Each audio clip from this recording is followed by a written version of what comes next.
Greetings and welcome aboard my flagship, the USS Shadowstar, for this Star Trek Online stats review video.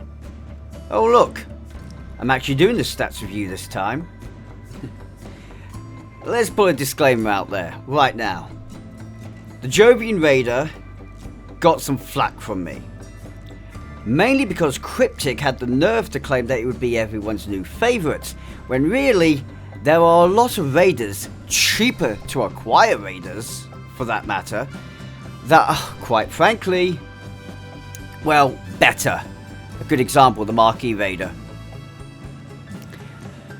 Well, happily, for the ship in question this time, the ship flown by the Great Book, well, this one is actually worthy of a better look. So, before we really get into it, allow me to give a huge thank you to this channel's sponsors, so to speak, our patrons, our donators, our Twitch subscribers: Tribal Typhoon, TravisGames, Darkstars Order, Cross-Eye Deplorable, Skyhawkings, Miss Future Teach, Fox Plays Games, Dante Demonic, Negus, and Night Runner 678. Guys, this video is made possible by you. And now, allow me to introduce you to the quickest look at customization ever. I mean, the Kwejian pilot frigate. But no, seriously, this will be the quickest look at customization ever. So quick that I just want to quickly shout out to you guys, get you to notice some things. There is a huge amount of detailing here on this ship. I mean, I know they get the basic CGI model provided to them, and then they have to import it into the game in however manners they have to do it. My word, that takes some work. But just look at these panels. The whole plating looks amazing. Actually, the whole plating kind of reminisces to me a little bit of the Galaxy class, which is kind of funny to say. But the detailing throughout the ship is incredible. All these little refined pieces. We'll have a proper look at it at the visual review of the ship, but I just wanted to point out now. I mean, seriously, take a look at that modelling of the bridge that you can see nice and clear. It's beautiful. Just a shame that you don't have that custom bridge available to the ship. Would have been nice, but I guess you can't win them all. Of course, there is only one template, there is only one material, there is no ways to customize the ship as a result, but you can throw a little bit of paint jobs on it and get some interesting looks to the ship should you wish to do so. Now, with that being said, let's get to the stats. Now then, let's give this ship a teeny bit of credit. She is a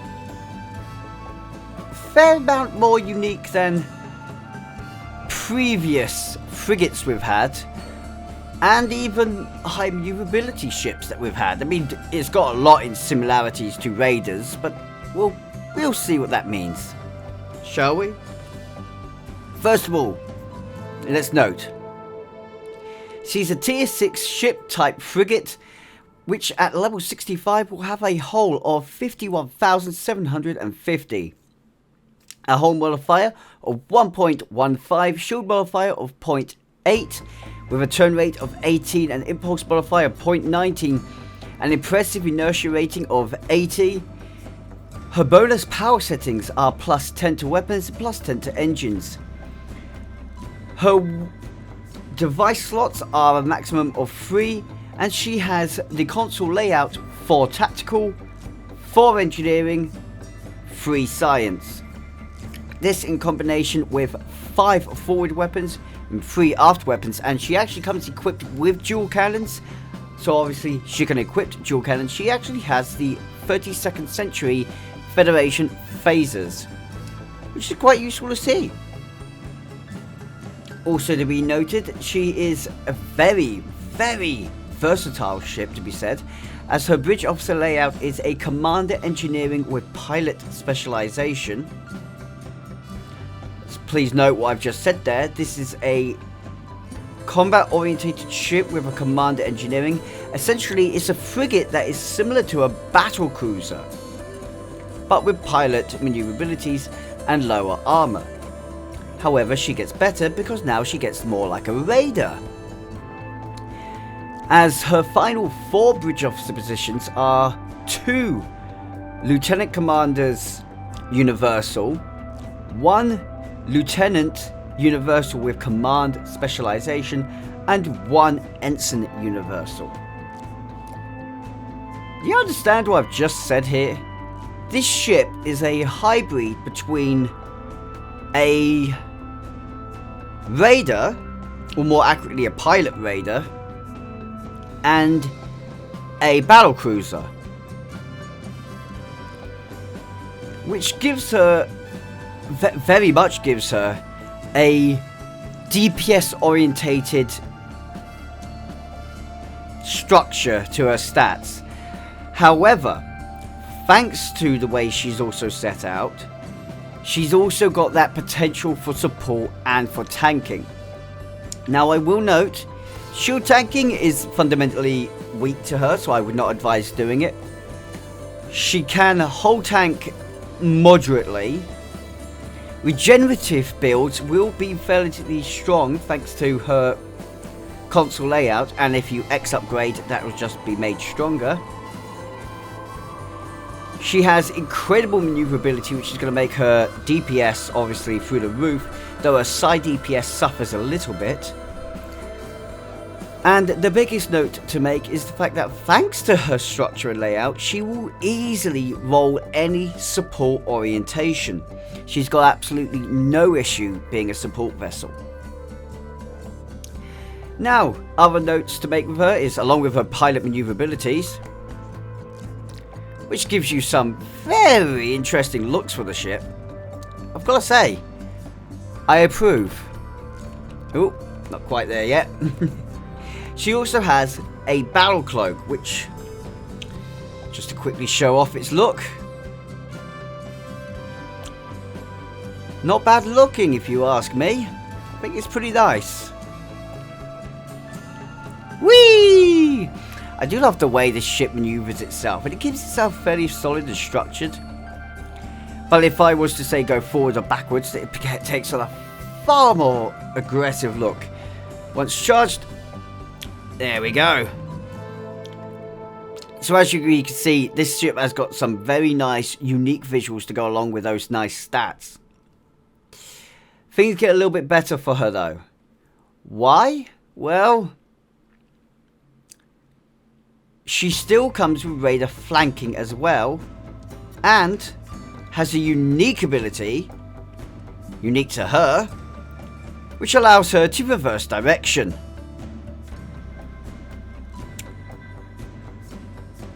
Meaning she can do a hit and run in a whole nother style. And thanks to it having a very quick recharge time, those who know how to utilize this well and utilize high speed builds well, I'm looking at you, Augment Dictator Games. This ship is just going to be atrociously powerful in DPS builds. Honestly, I do believe as a ship itself, as a build itself, the only way she could be made stronger is if she was actually a miracle worker vessel, but still have this morph reversal.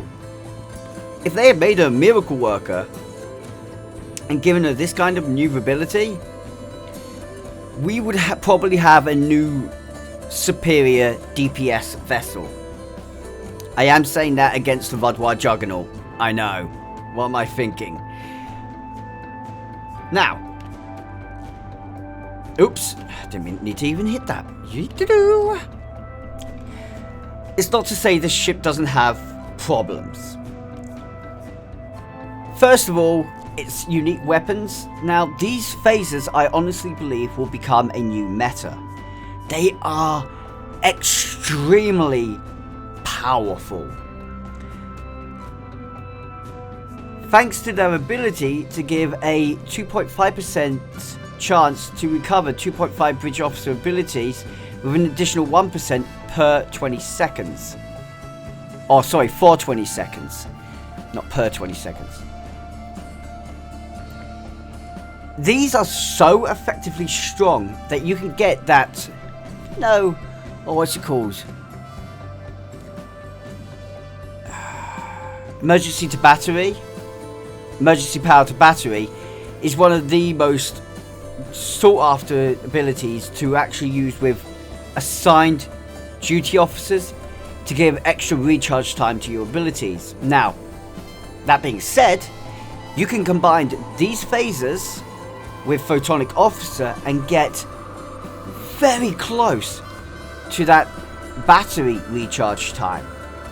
Thanks to that, you can actually release assigned duty officers and one engineering position, though you do lose one science ability, and this gives you other ways to augment your damage output, your control, whatever you're going for. And as a result, I do believe that the combination of these weapons and Photonic Officer, we will be able to see, once these weapons can be upgraded, a whole new meta to recharge time building and improving DPS output. That's my theory though, so that's why I like these weapons. It's just a shame you can't upgrade them yet. If we go away from the weapons, we start talking about something I have a negative on. And that is the proximity alert. Improves survivability based on nearby enemies. Affects affected foes, one maximum. So it will take whichever enemy is the strongest near you. Whatever the strongest enemy is close to you will be how much you're improved by. This depends on... I have to double check this. Look at it zooming out. Depends on whether it's a dreadnought, battleship, or a cruiser. Now, with that being noted, this will give you a plus 100 or 200 or 300 to physical and kinetic damage resistance for 5 seconds, a plus 20 or 40 or 60 to defense rating for 5 seconds, and minus 50, 66, 75% to global threat generation for 5 seconds. Only threatening stance is not active. You also restore 2 to 4 to 6% of your maximum hull when this proximity alert is triggered. It's relatively good for survivability. There's just one big issue. In this situation, it tends to make you want to keep the strongest ship in your proximity alive longer. Not really a smart move if you're trying to survive though, since there's a reason why support DPS vessels and support DPS players like myself focus on taking the Dreadnought out first. We're trying to protect you DPS players who are a bit more fragile and can't really take as much damage. I say, being someone who can't take much damage myself. This is why you need tanks as well. The problem is, this only really comes into usefulness when you've got a tank preventing that heaviest vessel from targeting you. But this survivability is to help you survive that heaviest vessel and the other vessels around you. It's a trait that really counteracts itself. The more to be in a situation where it becomes useful, it also becomes less useful. I know it's an oxymoron to say that, but that's just the way I see this trait. Personally, I don't foresee it being amazing. As for the console, the Smasher Assembly, which I swear Cryptic have been watching me, or they watched one of my old Versus videos against Lynch and saw Ri'shad's last resort. Certain trait to improve going down fighting, ramming speed and evasive maneuvers, all in combination to ram your enemy. I once did that with 40% hull, I think it was. I came out of it with 23% hull. My enemy that had 100% hull went to 0% hull. That's why I call it last resort. This Smash Assembly you're thinking, it's thinking along the same guidelines. It's the same idea, only less risk to yourself. Sort of. Also has a good passive ability. The plus 11.6% cooldown reduction on pilot bridge officer abilities. Great, that's on pilot bridge officer abilities only though, so unless you really, that limits this to being useful only to pilot ships. Which I'm not sure why you're ramming with a pilot ship, but okay. Frigates. Maybe we're gonna get more pilot ships that are like pilot cruisers and pilot dreadnoughts. That would be cool, won't it? Be nice to see something like that because, let's be frank. Don't know why you'd be doing this with a raider. Plus 10 to accuracy, plus 10 to defense. It's cool. This gives you a little bit more hit rate, and also gives you a bit more defense to survive with. Now the Smasher Assembly ability itself, transform, speed and turn buff, damage resistance buff, and enables ram. Transform in for 20 seconds to gain the following effects. Plus 500 physical and kinetic damage resistance, plus 150% flight speed and turn rate, disables ship animations and pilot maneuvers temporarily, but enables superluminal smash ability.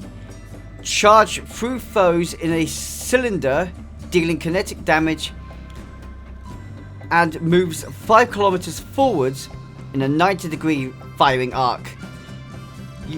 Usable every 4 seconds, and deals 14,234.1 kinetic damage with a 50% shield penetration rate. Okay, so first of all, as clearly noted from my Ri'shad's last result that I've just told you, we already technically have the ability to use Smash Assembly, just you're not quite as fast for turn rate and flight speed. You don't have the exact same level of damage resistance boosting either. But, as I noted, you deal a lot more damage. On that same note, however, my version, you could only do it once every 2 minutes or so. And it is done at high risk. This version, well, you got decent maneuverability will be gained, so you are flinging yourself around. As long as you're a good pilot, you'll be able to line this ability up relatively easily, and will be able to deal significant amount of damage. You can actually do as much damage as my last result with this ability, so long as you are a good pilot. But I do feel like this is an ability that belongs more on a stronger defensive orientated ship than it does on a low defense ship. So pilot raiders, I would still have raid this from. Pilot escorts, maybe, but personally those are still quite weak. You will be sticking to the higher end, the pilot frigates and ships that have similar bounding stats. As you can tell, I'm not really blown away by Smasher Assembly.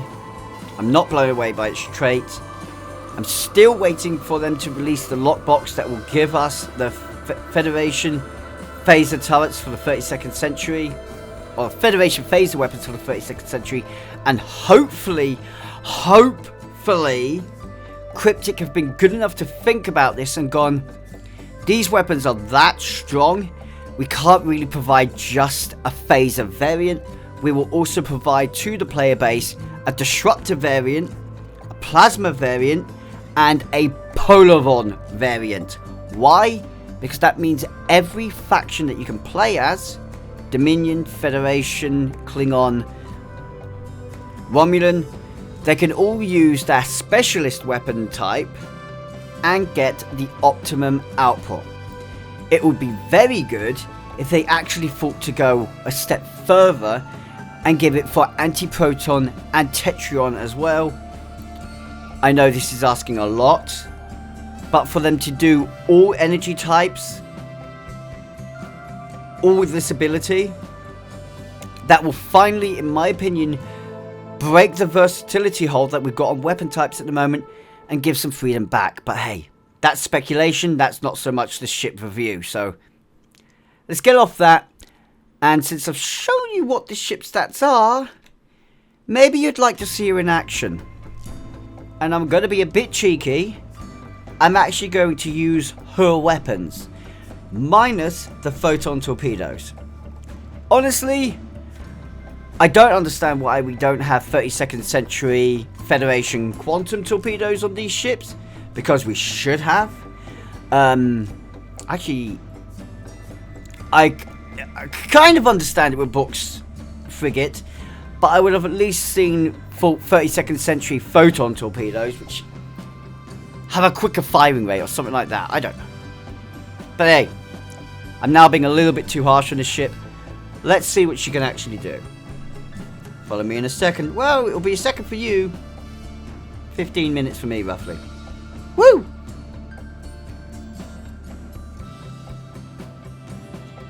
Okay, so hope you don't mind my rusty look to it. Decided to make mine look a bit more beaten and proud. Please keep in mind that this ship is going to be running with balanced power settings so that you guys can sort of see. It gives you guys a straightforward view of what she can do. Because I'm sure those of you who are interested to see what her maximum weapon power, you've got enough knowledge to know just how much damage she'll do if her weapon power is at maximum. That sort of thing. I've also kept her keybinds kind of basic because quick and easy. Let's go have some fun, shall we? Oh, I'm going to make sure this hurts. Because I want you guys to see exactly what she can do. Now, note, I'm using a support DPS build. In this situation, these guys are, quite frankly, in trouble. Yeah. Yeah.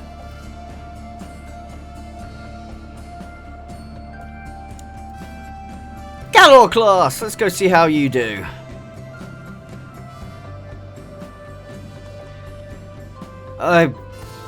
Oh, let's have some fun. We're going to activate this smash ability.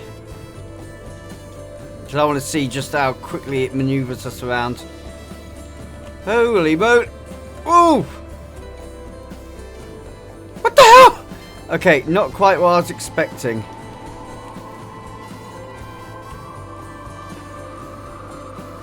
And again. Nope. It's very hard to tell how that's going to work. Look at the damage she took, though. It's not that bad, to be honest. If I'm going to give true honesty to it. Eat my torpedoes. Dark man torpedoes. Keldon class. Oh, this is just going to be slow. By slow, I mean fast. Problem when using a ship that's this fast is you don't really get to see it properly because you have to zoom all the way out. I can't even see when my ship is right. Oh, that's not a good cloak. Right, let's go for it. And here we go. Got a jet patch. Oh, number 2, come on, reverse course. Oh, it's already destroyed. Oh. Reversing course, not 100% necessary. Yeah, that was easy. Fucking cloaked ambush just annihilates your targets. You're not even really getting to see the recharge time, but you are sort of seeing it. I'll be light on this one. Hello, you bugger. Where you think you're going? Come on, guys, you want to have some fun? Could disable my pilot abilities and just go nuts. Just use the maneuverability. I'm not even going to ram them. Wait, let's see if I can time one of them. Here we go. Let's try one ram. Nope, he died.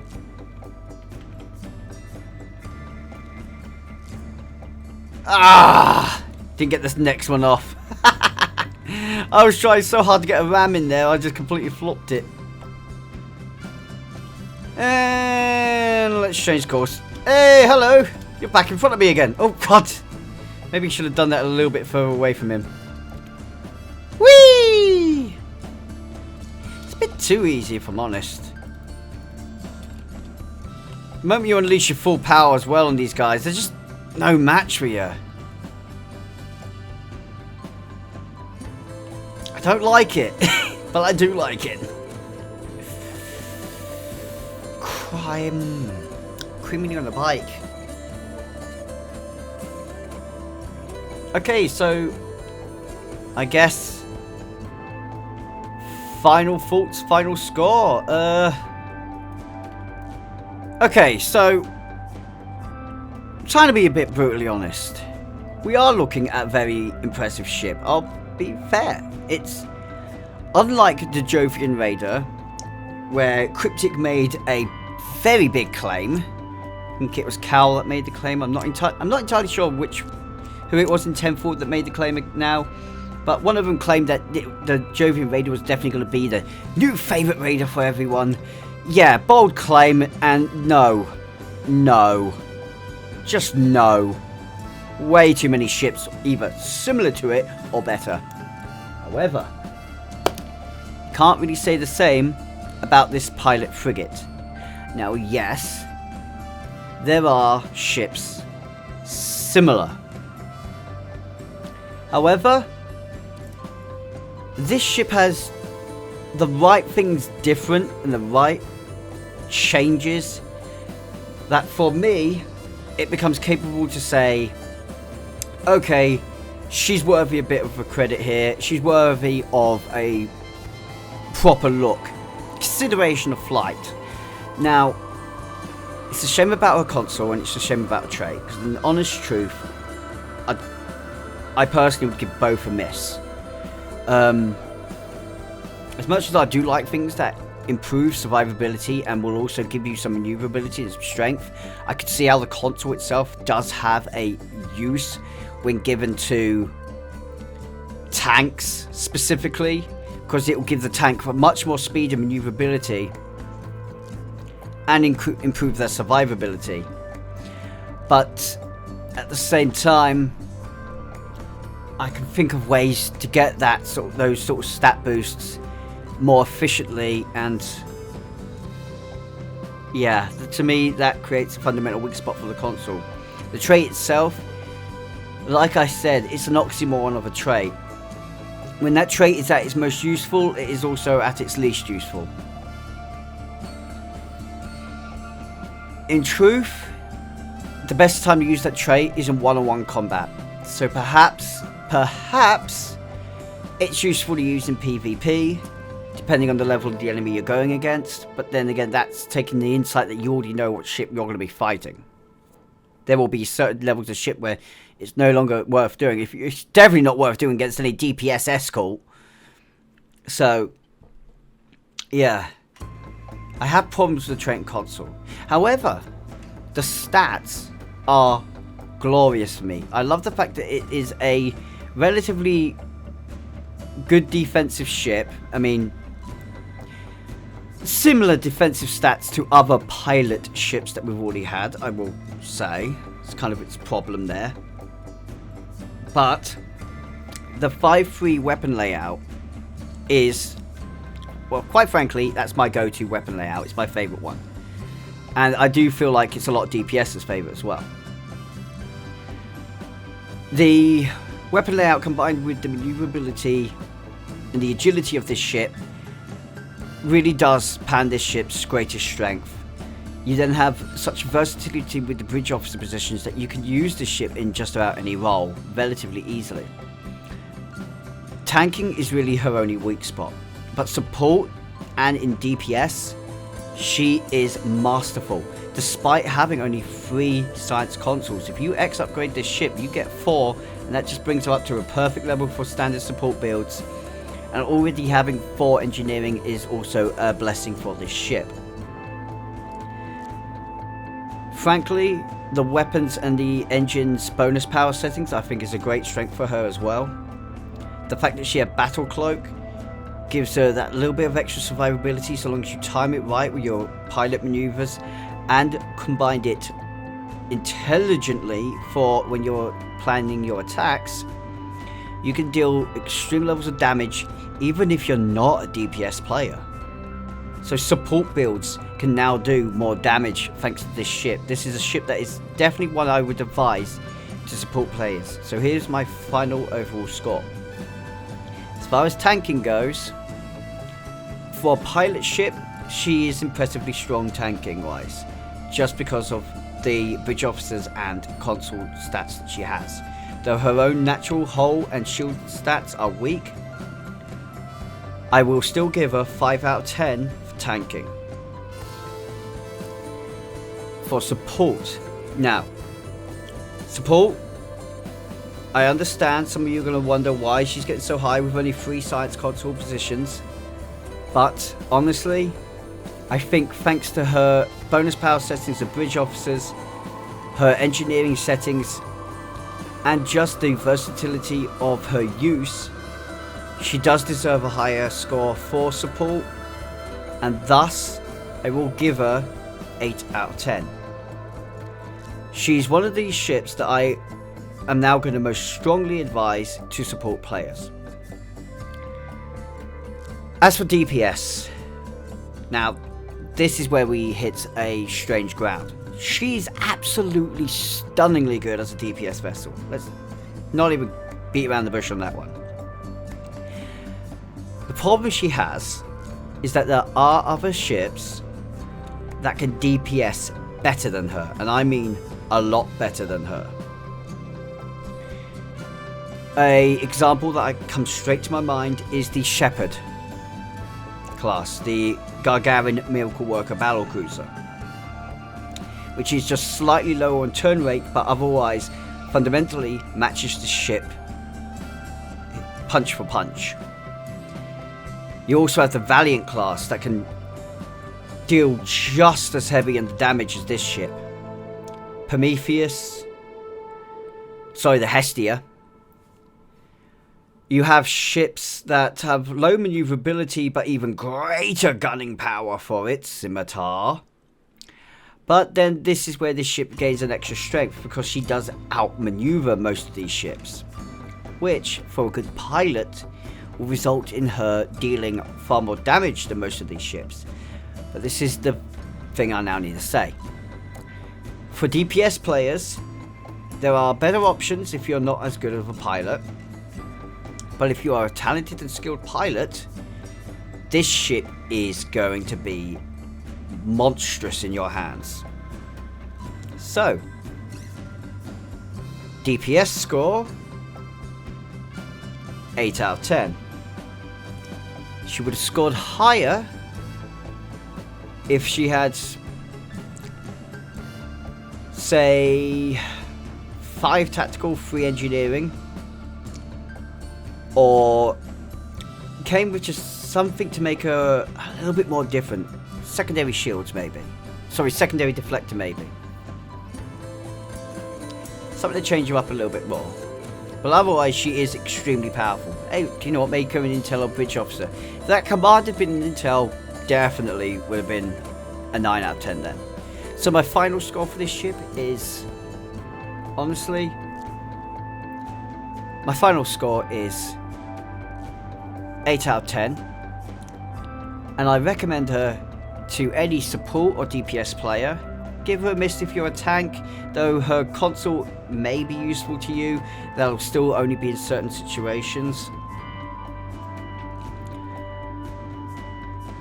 And quite frankly, guys, this is where I give you the harsh bit. She is a lockbox ship, and on the exchange right now, she is sitting around the 1 billion mark. Honestly, guys, as impressive as she is, she's not worth anywhere over $1 billion. Pick her up for prices between 500 million and 1 billion. It's my honest sitting ground. If you spend more than that, I'd say you're spending too much. She's nice for Space Barbie, but you really want to be getting her for her stats. Now, with this being said, guys, sincerely, thank you for watching to the very end of this video. It means a lot, and I really do appreciate everyone who has watched through. If you're enjoying this video and want to help it out in the YouTube algorithm, please consider hitting that like button and possibly subscribing and ring that notification bell so that you can keep up to date on future content that I make. I do a lot of reviews. Whenever a ship comes out, I'll always get an intel review done, and if it's worthy, most of them are, they'll get a stats and visual review. If they're Zen style, they're guaranteed to get the stats and visual review no matter what. Also, can I just say a massive thank you again to Tribal Typhoon, TravisGames, Dark Stars Order, Cross-Eyed Deplorable, Skyhawkings, Miss Future Teach, Fox Plays Games, Negus, Dante Demonic, and Night Runner 678. The guys credited on the screen right now, because this video would not have been possible without that support. Sincerely, guys, you made this review possible, and it's thanks to donation support that I was able to do this, as it actually covered almost a quarter of the cost of getting this ship for me. I know that sounds on the smaller end, but it makes a massive difference. Guys, thank you again, and please, till next time, stay safe. Remember, live long and prosper, my friends. Ciao for now.